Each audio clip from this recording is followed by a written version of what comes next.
16ই December বিজয় দিবসকে শোক দিবসে পরিণত করতে চায় বিএনপি। ভারতে বসে হাসিনার ইন্ধনে নাশকতার ছক কষছে আওয়ামী লীগ। সাবেক প্রধানমন্ত্রী শেখ হাসিনার ছেলে সজীব ওয়াজেদ জয়ের বিরুদ্ধে গ্রেপ্তারি পরোয়ানা জারি করেছেন আন্তর্জাতিক অপরাধ ট্রাইব্যুনাল। বাম গণতান্ত্রিক জোট সহ কয়েকটি সংগঠনের বিক্ষোভ মিছিলে পুলিশের লাঠিপেটা, কয়েকজন আহত। এতক্ষণ শুনছিলেন সংবাদ শিরোনাম, এখন জানাবো বিস্তারিত। বিশ্বস্ত সূত্রে জানা গেছে রাত 12:35 সাবেক প্রধানমন্ত্রী বিএনপির চেয়ারপারসন বেগম খালেদা জিয়া মারা গেছেন। তড়িঘড়িভাবে খবরটি গোপন রাখা হয়েছে। তাহলে কি ধরে নিব? 15ই আগস্টে যেমন ভুয়া জন্মদিন পালন করত, সেরকম 16ই ডিসেম্বর পাকিস্তানের বিরুদ্ধে বাঙালির মহান বিজয় দিবসকে কলঙ্কিত করার জন্য শোক দিবস ঘোষণা করা হবে। যদি 16ই ডিসেম্বর মৃত ঘোষণা করা হয়, তাহলে বুঝে নিতে হবে যে আগেই বেগম খালেদা জিয়া মারা গেছেন। খালেদা জিয়া যে মৃত, সেই খবরটি গোপন কারণ হিসেবে বলেছেন যে দেশে যাতে বিশৃঙ্খলা ও অরাজকতা সৃষ্টি না হয়, সেই কারণে খবর গোপন করা হয়েছে বলেছেন বিএনপির নেতাকর্মীরা। বেগম খালেদা জিয়ার মৃত্যুর কারণ ছিল দীর্ঘদিন ধরে লিভার সিরোসিস, হৃদরোগ, ডায়াবেটিস এবং আর্থ্রাইটিস সহ বহু জটিল রোগে ভুগছেন। অবস্থা সংকটাপন্ন, অত্যন্ত জটিল। এরপর থেকেই হাসপাতাল ঘিরে দেখা দিতে থাকে অস্বাভাবিক কঠোর নিরাপত্তা। বিএনপির সিনিয়র নেতারা হাসপাতালে পৌঁছলেও কাউকেই ভেতরে যেতে দেওয়া হচ্ছিল না। মির্জা ফখরুল ইসলাম আলমগীর নিজেই বলেছিলেন, আমাদের হাসপাতালে ঢুকতে দেওয়া হচ্ছে না, আমরা বেগম জিয়াকে দেখতে পাচ্ছি না। দলের ভেতরেই তখন জন্ম নেয় সন্দেহ। কেউ মনে করতে শুরু করেন পরিস্থিতি হয়তো তাদের জানানো হচ্ছে না পুরোপুরি। হাসপাতালের ভেতরে যারা ছিলেন কিংবা যেসব নেতৃবৃন্দ বাইরের থেকে পর্যবেক্ষণ করছিলেন, তাদের অনেকেই মনে করেন কিছু একটা গোপন করা হচ্ছে। তার 16ই ডিসেম্বরকে বিজয় দিবস নয়, বিএনপিরা শোক দিবসের অন্তর্ভুক্ত করতে চায়। আওয়ামী সরকারের পতনের পর থেকে ভারতে পালিয়ে যাওয়া কার্যক্রম নিষিদ্ধ ঘোষিত দলটির প্রধান শেখ হাসিনা সহ অন্য পলাতক নেতারা বাংলাদেশের মানুষকে নানা রকম ভয়ভীতি দেখিয়ে আসছে। শেখ হাসিনা দেশে ফিরে সবাইকে দেখে নেবেন এমন হুমকিও দেন। তিনি ভারতে বসে আত্মগোপনে থাকা তার দলের নেতাকর্মীদের ভয়েস কলে নানা নাশকতামূলক অপতৎপরতার নির্দেশনা দেন। তা মোকাবেলায় সরকারি তরফ থেকে নানা রকম ব্যবস্থা নেওয়া হয়। একই সঙ্গে জুলাইয়ে ফ্যাসিবাদ বিরোধী সব পক্ষও সোচ্চার হয়। এরই মধ্যে শেখ হাসিনার বিরুদ্ধে আন্তর্জাতিক ট্রাইব্যুনাল থেকে জুলাই গণহত্যা মামলার ফাঁসির দণ্ডাদেশ ও ঢাকার বিশেষ আদালত থেকে রাজুকের প্লট দুর্নীতির 3 মামলায় প্রথমে 21 বছরের সাজা হয়, পরে আরও এক মামলায় 5 বছরের কারাদণ্ড দেওয়া হয়। এই যখন বাস্তবতা, তখন দেশের মানুষের কাছে ভীতিকর এই দলটি নতুন করে চক্রান্ত শুরু করেছে। আগামী জাতীয় সংসদ নির্বাচন সামনে রেখে দেশে চরম অস্থিতিশীলতা তৈরিসহ নির্বাচন বানচালের সর্বাত্মক অপচেষ্টা চালাতে পারে। 32টি সংসদীয় আসনে ঢুকে যেতে পারে প্রতিবেশী দেশে পলাতক দলটির নেতারা। ওইসব আসনে ভয়ভীতি প্রদর্শন সহ উস্কানিমূলক কর্মকাণ্ডের মাধ্যমে ভোটের সুষ্ঠু পরিবেশ বাধাগ্রস্ত করতে পারে তারা। সীমান্তবর্তী আসনগুলোতে আওয়ামী লীগ সহ বিভিন্ন সন্ত্রাসী গোষ্ঠী ভারত থেকে অবৈধভাবে অস্ত্র সংগ্রহ করে নির্বাচনে সহিংসতা চালাতে পারে। ত্রয়োদশ জাতীয় সংসদ নির্বাচনকে বিতর্কিত ও বাধাগ্রস্ত করতে তারা সীমান্ত এলাকায় প্রবেশ করে সংখ্যালঘু ভোটারদের ভোটকেন্দ্রে যেতে বাধা দিতে পারে।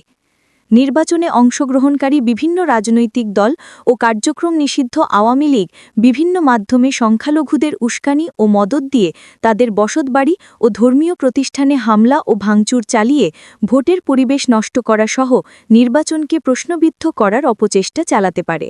একটি বিশেষ গোয়েন্দা সংস্থার প্রতিবেদনে উঠে এসেছে আওয়ামী চক্রান্তের এমন সব তথ্য। এরই মধ্যে প্রতিবেদনটি সরকারের উচ্চ পর্যায়ে দাখিল করা হয়েছে বলে জানা গেছে।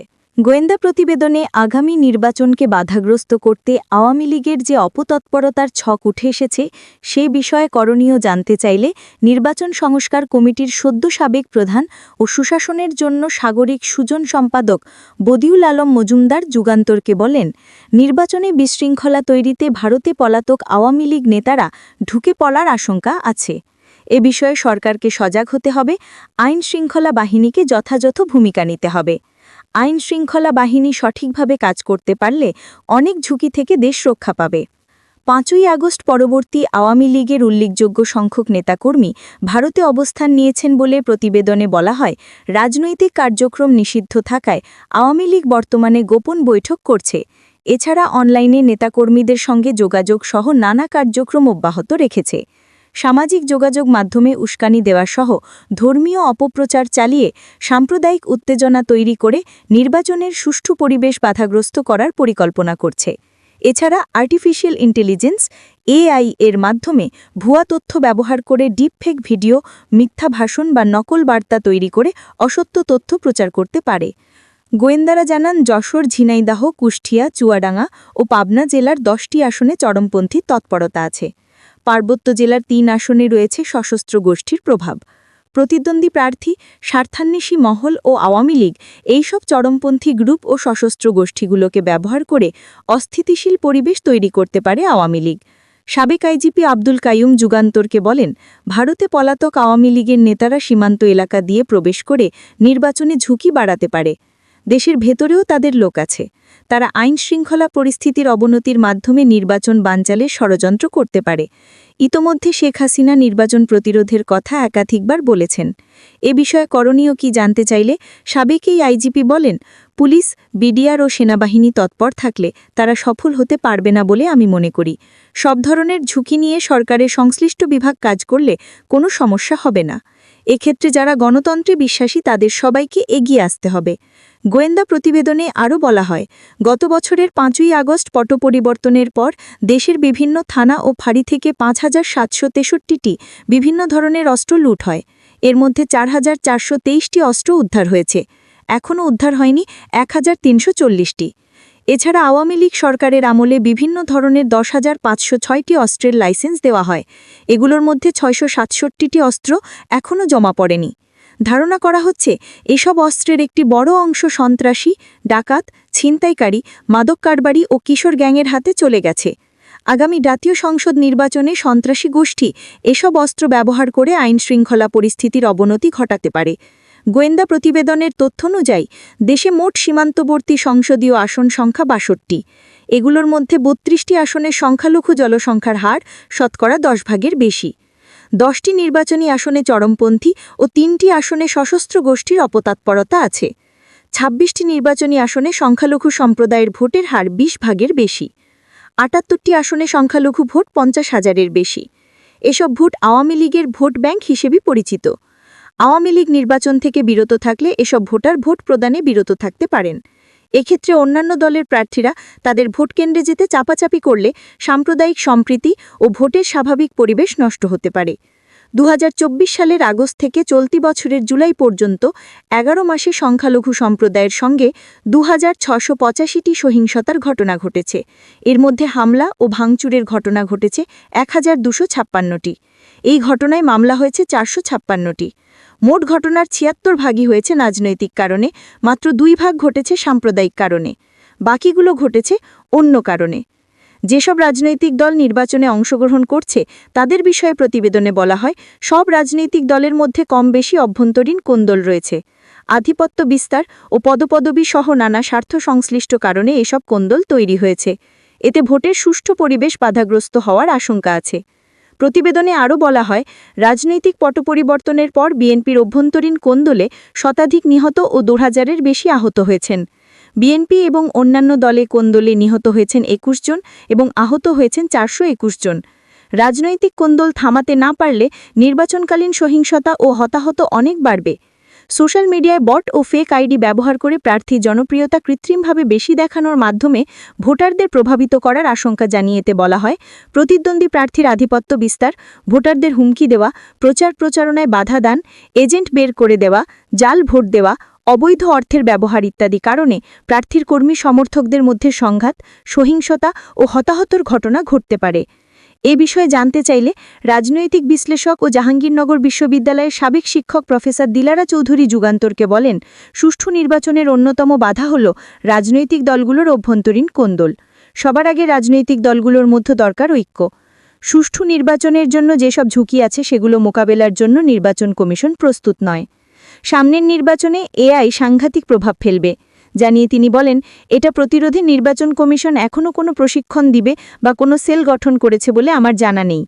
এছাড়া নির্বাচনকালে সীমান্ত দিয়ে আওয়ামী লীগের পলাতক নেতারা ঢুকে পড়ার যে আশঙ্কা আছে তা মোকাবেলারও কোনো প্রস্তুতি দেখছি না, অবৈধ অস্ত্র উদ্ধারেও কোনো জোরালো অভিযান দেখছি না। বদিউল আলম মজুমদার বলেন, বর্তমান নির্বাচন কমিশনের কোনো অভিজ্ঞতা নেই, তাই সুষ্ঠু নির্বাচনের জন্য যেসব ঝুঁকি আছে সেগুলো মোকাবেলায় তারা প্রস্তুত কিনা সেটা বড় প্রশ্ন। তারা এখনও মাঠে নামেনি। পুলিশের এআইজি ক্রাইম ও অপস যুগান্তরকে বলেন, সব ধরনের ঝুঁকি মাথায় নিয়েই আমরা কাজ করছি। তফসিল ঘোষণার পরপরই আমাদের তৎপরতা আরও বেড়ে যাবে, অবৈধ অস্ত্র উদ্ধার জোরালো হবে। নির্বাচনকালীন দেশের আইনশৃঙ্খলা পরিস্থিতি স্বাভাবিক রাখতে পুলিশ সম্পূর্ণভাবে প্রস্তুত।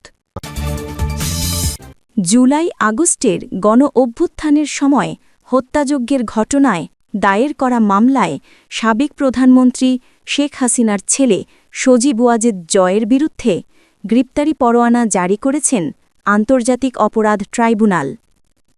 বৃহস্পতিবার ৪ ডিসেম্বর ট্রাইব্যুনাল সূত্রে এই তথ্য জানা গেছে। একই সঙ্গে ট্রাইব্যুনাল সাবেক আইসিটি প্রতিমন্ত্রী জুনায়েদ আহমেদ পলকের বিরুদ্ধে আনা আনুষ্ঠানিক অভিযোগ আমলে নিয়েছেন এবং তাকে ১০ ডিসেম্বর হাজির করার নির্দেশ দিয়েছেন। তবে পলক ইতোমধ্যে একাধিক মামলায় গ্রেপ্তার হয়ে কারাগারে রয়েছেন। এর আগে বৈষম্য বিরোধী ছাত্র জনতার আন্দোলনে সংঘটিত মানবতাবিরোধী অপরাধের মামলায় ক্ষমতাচ্যুত প্রধানমন্ত্রী শেখ হাসিনার ছেলে সজীব ওয়াজেদ জয়সহ ৪ জনের বিরুদ্ধে তদন্ত প্রতিবেদন হাতে পেয়েছে আন্তর্জাতিক অপরাধ ট্রাইব্যুনালের প্রসিকিউশন। গত বুধবার ৩ ডিসেম্বর রাতে প্রসিকিউটর গাজী এমএইচ তামিম এই তথ্য নিশ্চিত করেন। জুলাই গণ অভ্যুত্থানে সংঘটিত মানবতাবিরোধী অপরাধের অভিযোগে দীর্ঘ তদন্ত শেষে এই প্রতিবেদন জমা দেয় তদন্ত সংস্থা। মামলার অপর ৩ আসামি হলেন সাবেক আইনমন্ত্রী আনিসুল হক, সাবেক প্রধানমন্ত্রীর উপদেষ্টা সালমান এফ রহমান এবং সাবেক আইসিটি প্রতিমন্ত্রী জুনায়েদ আহমেদ পলক। বর্তমানে আনিসুল হক, সালমান এফ রহমান এবং জুনায়েদ আহমেদ পলক বিভিন্ন মামলায় কারাগারে থাকলেও শেখ হাসিনার ছেলে সজীব ওয়াজেদ জয় বিদেশে অবস্থান করছেন।